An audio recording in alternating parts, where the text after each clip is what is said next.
Bonjour et bienvenue dans cette vidéo sur le module Système de classement Elo.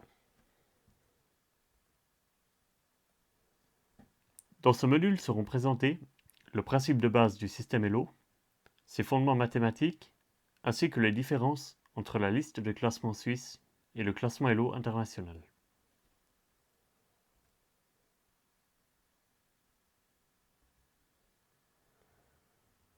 Le système de classement Elo a été inventé dans les années 1950-1960 par Arpad Imre Elle pour la Fédération américaine des échecs.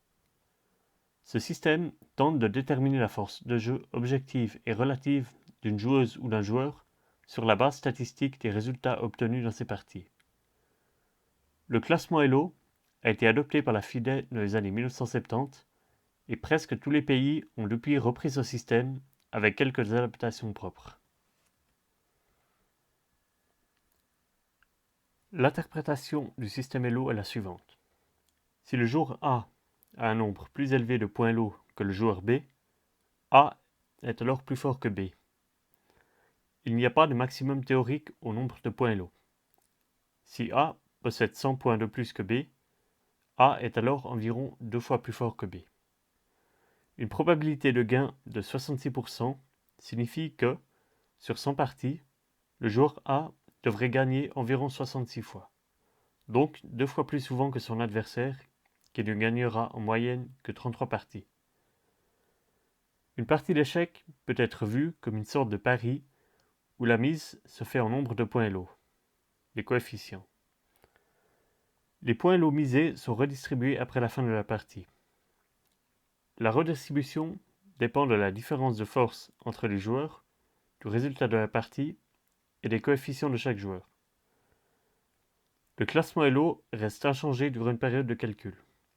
À la fin de la période, les parties jouées sont comptabilisées et un nouveau classement est calculé.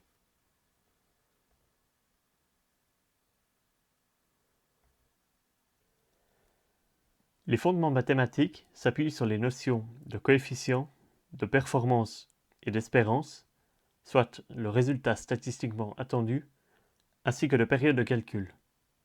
Certaines notions reposent sur des concepts statistiques comme la distribution normale et la fonction logistique. Le coefficient du joueur dépend de l'âge, de la force de jeu, ainsi que du nombre de parties déjà jouées. Les coefficients diffèrent légèrement entre la FSE et la FIDE. Il y a dans les deux cas 3 coefficients distincts. Un coefficient pour les maîtres, un coefficient pour les nouveaux joueurs et les juniors, ainsi qu'un coefficient pour le reste des joueurs. Les maîtres ont le coefficient le plus bas, les nouveaux joueurs et les juniors le plus élevé.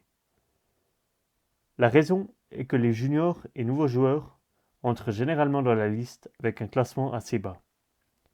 Un coefficient plus élevé leur permet d'arriver rapidement au classement représentant réellement leur force de jeu. Les joueurs normaux, c'est-à-dire tous les autres, ont un coefficient de 24 pour la FSE et de 20 pour la FIDE. Le coefficient représente le nombre de points maximal que l'on peut gagner ou perdre en une seule partie.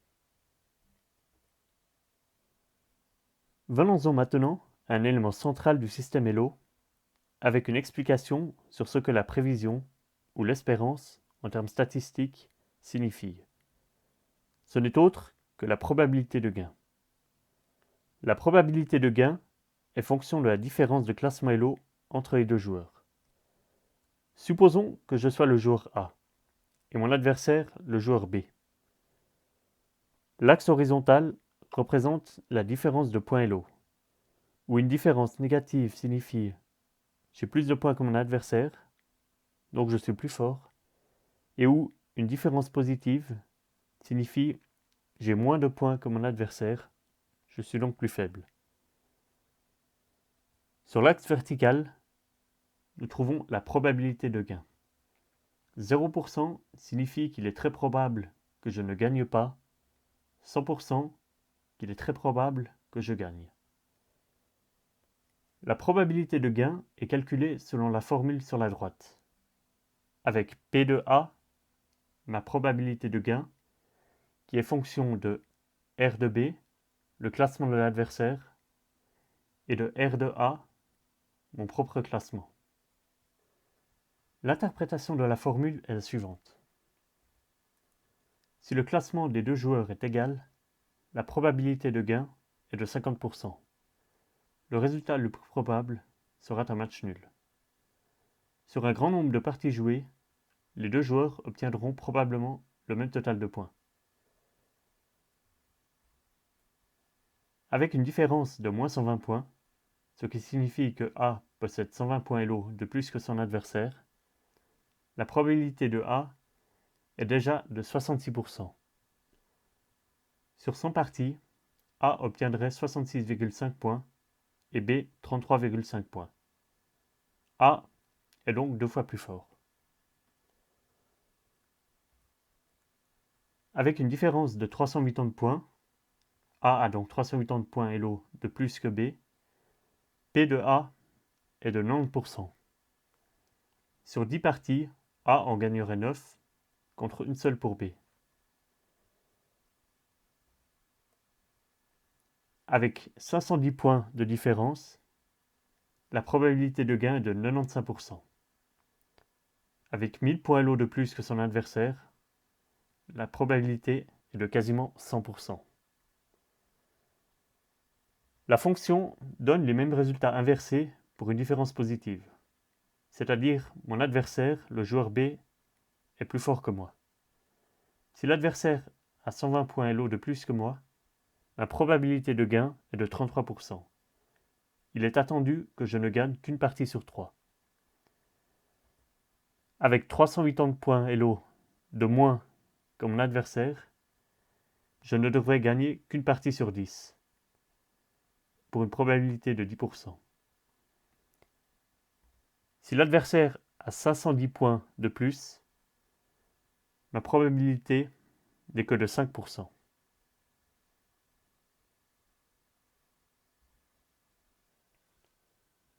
La performance, perf de A, n'est autre que l'écart entre le résultat effectivement obtenu à la fin de la partie, RA, et le résultat attendu d'après la différence de force, soit la prévision, ici PA. PA est la probabilité de gain définie par la fonction précédente. Si la performance, sur l'axe vertical, se situe autour de 0, l'on se trouve dans la zone qui correspond à la performance attendue. Dans le cas où j'ai 1000 Elo de plus que mon adversaire, ma prévision PA correspond à 1. Si je gagne effectivement la partie, RA vaut donc 1, la performance est égale à 0. Sans différence Elo, la prévision PA correspondra à 0,5. En cas de nul, RA est égal à 0,5, la performance est également de 0. Finalement, avec 1000 Elo de moins que mon adversaire, ma prévision PA est de 0. Donc si je perds, RA est égal à 0, cela correspondra à la performance attendue. Perf de A est égal à 0. Par contre, si je gagne la partie contre un adversaire ayant 1000 points Elo de plus, la performance sera égale à 1. Résultat RA de 1 moins prévision PA de 0 est largement supérieur aux attentes.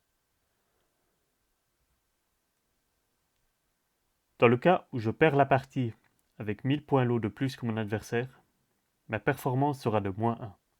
Résultat RA de 0 moins prévision PA de 1. Ce sera une très mauvaise performance.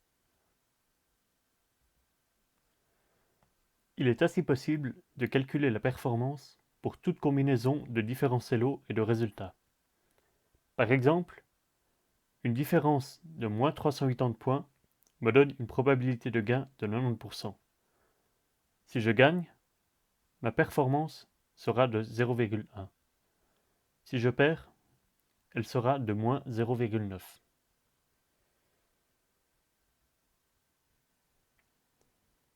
De tout cela découle un tableau indiquant le nombre de points gagnés en fonction du résultat et de la différence de points Elo, ici pour quelques valeurs sélectionnées. Le gain ou la perte de points Elo est calculé en multipliant pour chaque partie la performance, comme calculé précédemment, par le coefficient. À gauche, le coefficient standard de la FIDE, qui est de 20. À droite, le coefficient standard de la FSE de 24.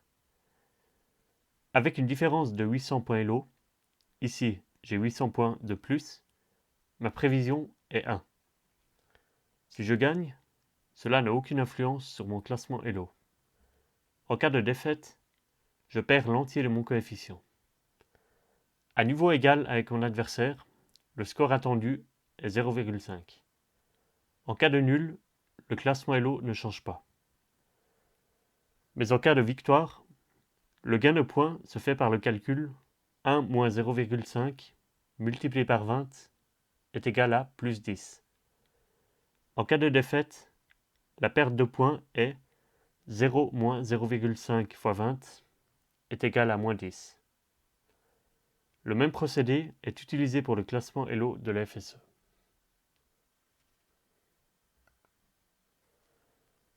La FSE utilise 6 périodes de calcul de 2 mois chacune. La FIDE en a 12, c'est-à-dire une nouvelle liste de classement est publiée tous les mois. Le classement Elo reste inchangé durant une période de calcul. Un nouveau classement est calculé à la fin de chaque période. Le nouveau classement correspond à l'ancien, auquel on ajoute la somme des performances de chaque partie multipliée par le coefficient.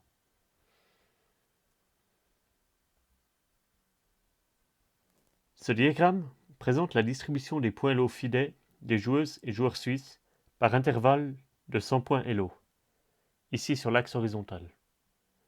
La hauteur de chaque barre représente le nombre de joueurs dans chaque intervalle. Par exemple, environ 400 joueurs entre 1703 et 1803 Elo. La majorité des joueurs se situe au centre de la distribution, où se trouve l'Elo moyen. Le nombre diminue en s'approchant des extrémités. Ce type de distribution s'appelle une distribution normale.